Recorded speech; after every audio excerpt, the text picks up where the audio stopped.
Good morning, good afternoon, good evening, folks. Michael Zuber, one rental at a time, talking with an amazing investor and business owner, Mr. Adrian Hernandez. How you doing, sir? Let's go. I'm alive. I'm excited. Ready to do this call. I love Wednesdays. Dude, I've really got to adjust this so I work out right after we talk, because I know I would do an extra set just because we spoke. So thank you for that. Let's go. Hey, what I wanted to talk about here is I just want to have I call it real talk. I think we are in for some pain this year. I think the economy, I think a recession is coming. I think we have inflation. In fact, inflation could get worse before it gets better, given what's going on in Russia and Ukraine. And I just want to say that, yeah, bad times, what I have seen, so kind of step back from this, what I have seen is bad times can crush lots of people. However, having been above this, been the acquirer, been the acquiree, kind of seen businesses grow and shrink, make very difficult decisions, I can tell you without exception that the strong get stronger in recessions. And this one might be a deep and dark recession that could last 18 or 24 months. It's just how I feel. But again, I don't know why it would not be the same, that the strong get stronger. And I know you've seen a lot of things, and I thought we should talk about this because you can prepare, you can get ready, and you can, there's more money made in recessions than people appreciate. So I thought we should talk about this. Yeah. And it's interesting you say that, because the best investor in the world, Mr. Warren Buffett, has a phenomenal saying, and it's when the building's on fire and everybody else is running out, he's running in. And we are about to see, that's an analogy to the market.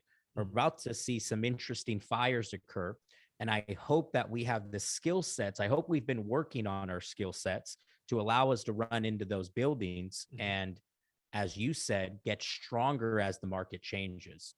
But I think a lot of us need to start doing a really honest and true analysis of yourself, of your business, of your skill set, and the things that you have chosen not to learn, that you've been putting off to learn, things that you need to start adjusting. And instead of adjusting, I'm going to say pivoting. Yeah. Pivoting as this starts to pivoting now before it actually comes. But that's going to require a self-analysis from you, the listener, that may be a little difficult to do.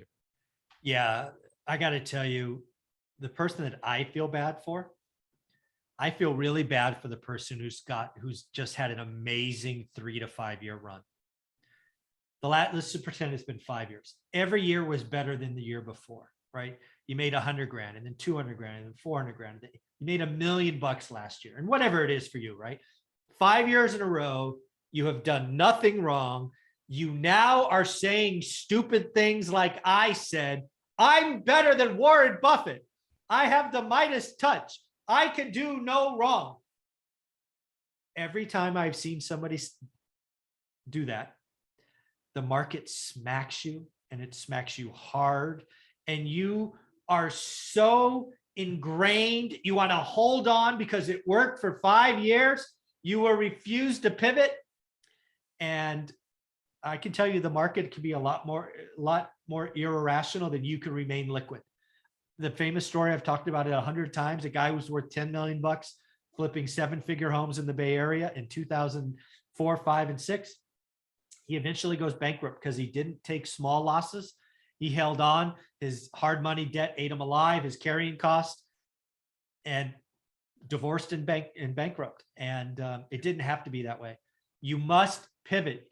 I promise you, you are not smarter than Warren Buffett. I promise you don't have the Midas touch. The market made you. Check your ego at the door.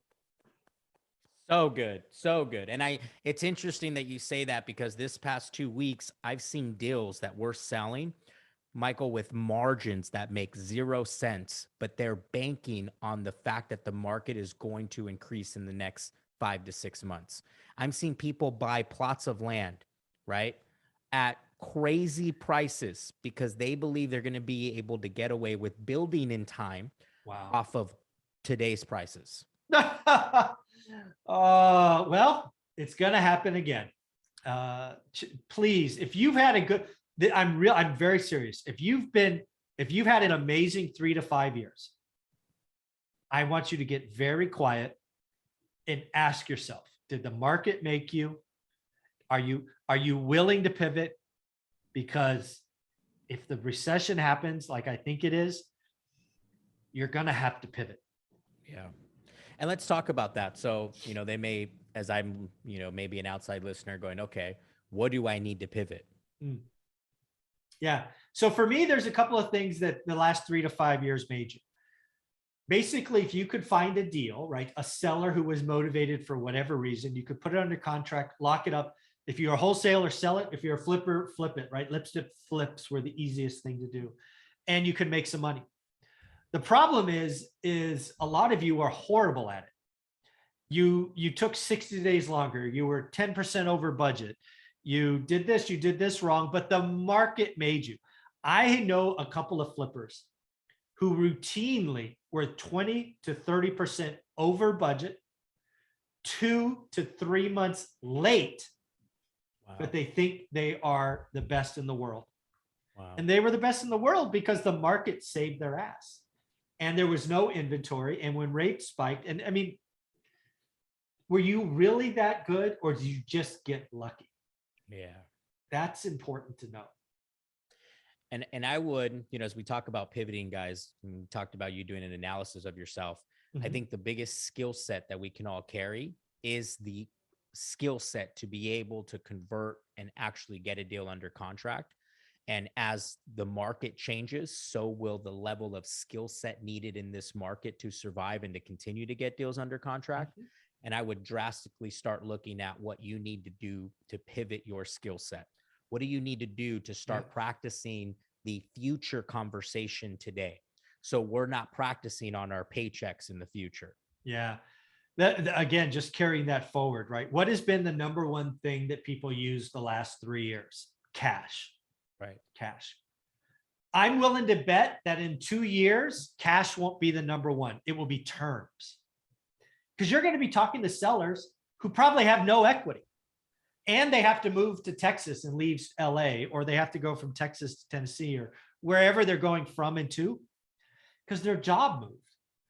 And offering, you're not going to be able to offer cash but they're going to have a 2.5 or 2.7% 30-year loan with 27 years left. And that shit's going to have value because we're going to be at 6 or 6.5. I think there's just going to be entirely new conversations that we really haven't had to practice in 20 years. It's just going to be different. And I also think it would be a good opportunity for those of you that know that you're going to start changing the conversation, or those that have already been working on it. It's going to be a good opportunity for you to pick up a lot of really great term deals, a lot of really great deals that we're not finding today. But again, that conversation is going to change. So I hope we can all get really clear with that and remove our ego from the situation, because I don't care how big your ego is, the market will smash it like a ball. Oh yeah, the market don't care. The market doesn't care. I don't care how many Ferraris you have, it's not going to work. Exactly. Yeah, and again, the other thing I just want to highlight here is that real estate investing is a tried and true way to have income and or wealth. But you have to pivot, you have to change. And let's be clear, you don't have to leave markets. I get that all the time. Michael, you're in Fresno, California, you've been there. Why haven't you left? I'm like, because I can always go somewhere else. I went from houses to apartments to mixed use to office, back to houses. Now now I'm going to try to build something, right? One of the things that'll go on my vision board for episode 2 is I'm going to build an ADU this year. Come hell or high water, I'm going to build at least one, right? These are things that are important. So again, this year's not going to be like any other. It may be very different. The closest analogy I have is a .com crash. I think this will be longer and deeper than that. People expect a crash like this in assets. I think it's going to be more like a crash like this. It's going to be death by 1,000 cuts. And there'll be, the strong will get stronger. The weak will just go away. It's just how it's going to work. Yeah. And I hope the listeners are on the strong side. So pivot now, guys. Start to pivot. Yeah, pivot now. Listen, go back and listen to that one part that Michael said about terms, and listen to it like 15 times over. Yeah, that was good. Very cool. Well, Adrian, if people want to join you, be a part of Squad Up, how do you want them to reach out and follow you? Reach out on Instagram, guys, at Adrian Hernandez. You can also find me on YouTube. Appreciate you, Michael. This was a great call. Thank you, buddy. Take care. Talk next soon. week.